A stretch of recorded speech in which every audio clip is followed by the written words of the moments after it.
Okay, yeah, 13. This is a video that it's a video that I'm going to try and cover with you what I hoped to do last week in our third hour before I had to rush off. So this is, it's not ideal. I'm hoping I'm still going to see you this week before your exam, but if I don't, this is hopefully something that will help you out. So this covers the visual awareness, decision making, information processing stuff that I know you said you'd struggled slightly with in chapter 6. What I'm going to do is I'm going to show you a clip.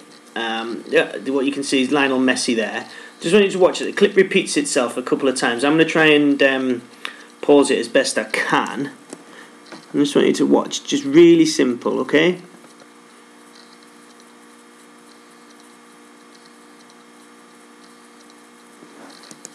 Now, if you can get your head around what's actually happening there, you'll go a long way to being able to understand this whole section. Alright, so the way that he goes past that defender, so the way that Messi in the Barcelona kit goes past the Real Madrid defender in the white, will help you go a long way to understanding just what it is that that this section's about. So I've just skipped that forward there, apologies. Now, let me just start that again. What I want to try and do is want you to see the way he goes left, and probably my screen's blurred now, so that's not great, but the way he goes left, and the defender follows that movement left, and then he changes direction and goes right. And why isn't the defender able to react to him going right? If you can get your head around that, that will basically help you with all of this. Okay, so he shapes to goes left, the defender goes the same way, and then he can't go back with him. Okay, there's a reason for that. There's a reason for that. The reason for that is called the single channel hypothesis and the psychological refractory period. Okay, PRP. I'm going to talk to you about that a little bit more now. So we as humans, we can only process one piece of information or a small number of pieces. Some people will argue one stimulus at a time, others will argue a small number, but it's a limited number of pieces of information at a single time. Okay, so what you've seen in that video with Messi is the defender processes him going left.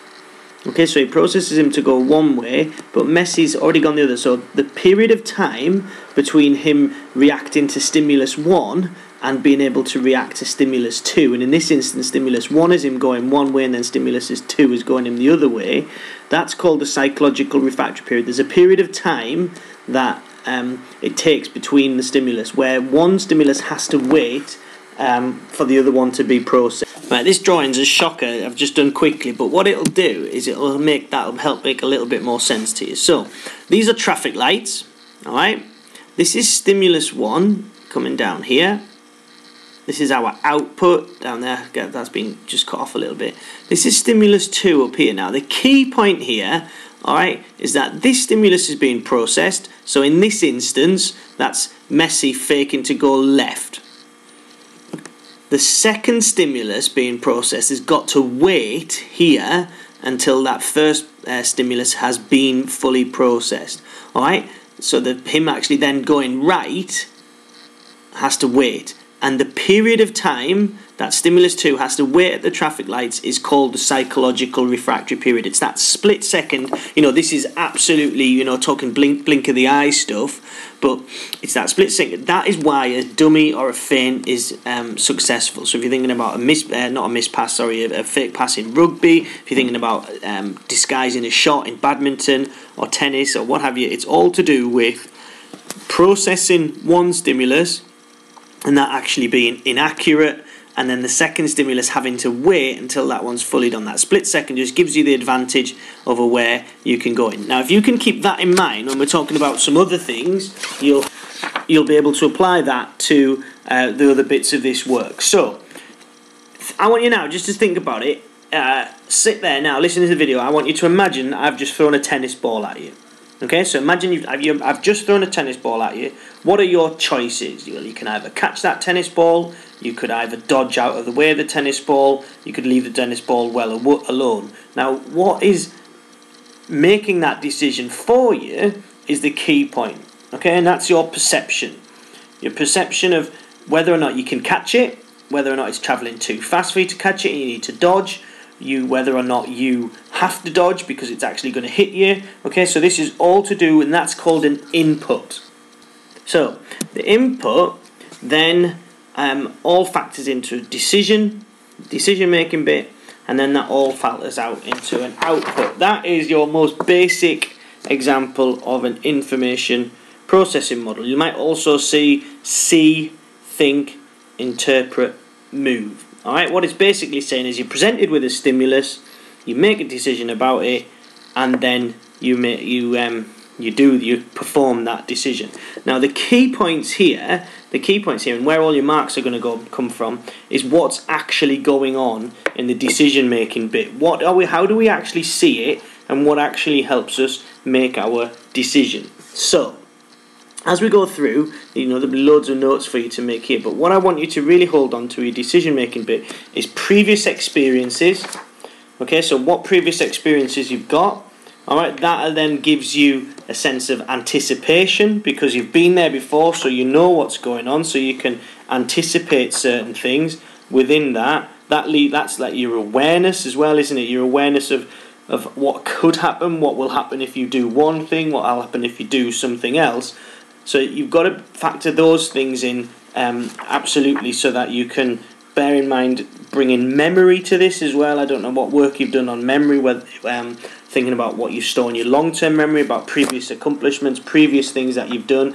If I throw that tennis ball at you and the last time you tried to catch it and it hit you on the head, what are you going to do next time? Well, the likelihood is that you'll dodge out the way, because you don't want to get hit on the head again. All right, so you've got to be aware of these things. If we think about the input element of it, you'll sometimes hear the word scanning.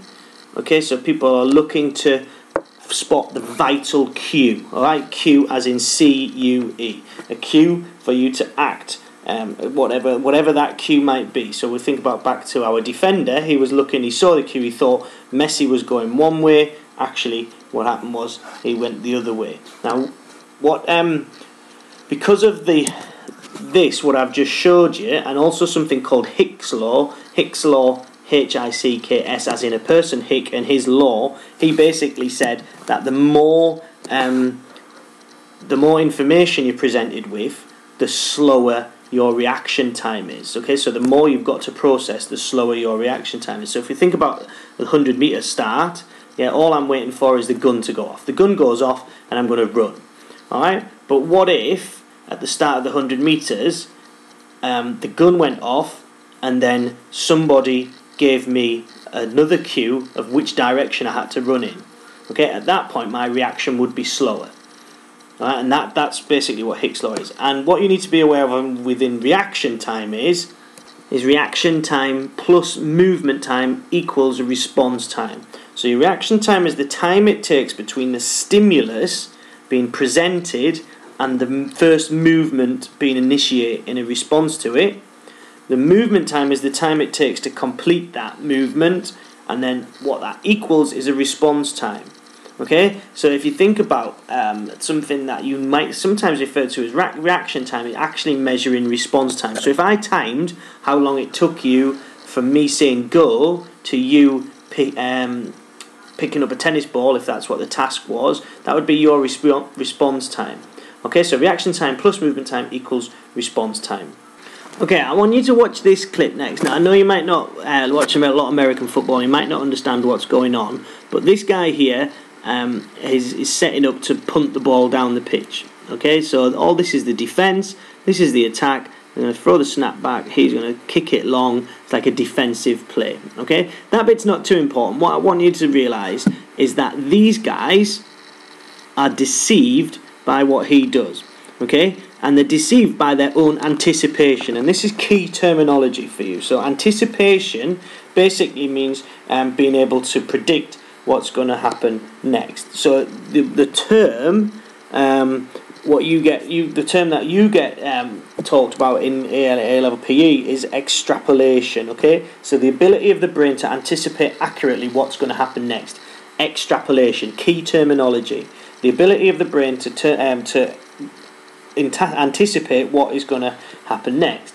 Now, what this guy does is he uses their anticipation, and he uses it against them. So just watch, and you can watch it through, and there's a bit of commentary that helps break it down as well. He knows he has a block punt here. They're going, you kidding me? There's nobody to block us. Here we go. Meadowlark So lemon. you won't really have seen what's happened there, but I'll show you again and just watch what And happens. the ball handling was just incredible. Watch, just, there we go. Meadowlark would have been proud indeed. Perfect. Okay, so what you can see is that those guys have presumed that he was going to kick it long. They've come rushing up with their arms up. They come rushing up Watch. with their arms up There here, looking to make the pot. He goes through with a kicking action. we go. Yeah, but he's actually kept the ball in his hand. This guy's coming round as if he might pass it to him there. But what happens is actually he keeps the ball in his hand. These defenders are out of the game. Lark would have And been he proud goes round indeed. this way. Perfect. Yeah. Brilliant. Absolutely brilliant. And what he's done is he's used their extrapolation, their anticipation against them. Now, what I want you to think about is this defender here, number 21. Just watch what he does. Okay, so it's this defender here now. If you watch what he does, Proud can you notice how he's just started to recognise what's happened indeed. Perfect. and then turns back to go back? Now, what you might need to know in an exam, or sorry, where your knowledge needs to take you, is the processes he's gone through to see that happening. Okay, and that's where the peripheral vision, the perception comes in, and there's just some key terminology there, particularly on 1, 2, 4 that you need to know. So peripheral vision is the ability to like see it out the corner of your eye. Yeah, having that wide field of vision rather than the narrow perceptual field that I've talked to you about. The other key terminology on there is depth perception. So your ability to judge how far a player is or isn't away from you. You'll see within there, there's also vergence. Okay, so your ability to fixate on a particular object. And you'll see all this terminology on page 124 in the textbook. Okay, just be aware, we're really thinking about how we make decisions. What happens in our brain for us to make decisions. And if you look at page 128, it gives you a really good breakdown of that. If you can get your head around that top diagram on 128, you will be in a good position, because it basically talks about your perception, how what you predict is going to happen affects your decision making and your successful outcomes. Okay, so that's what we're going to focus on when I see you, hopefully, this week before your exam.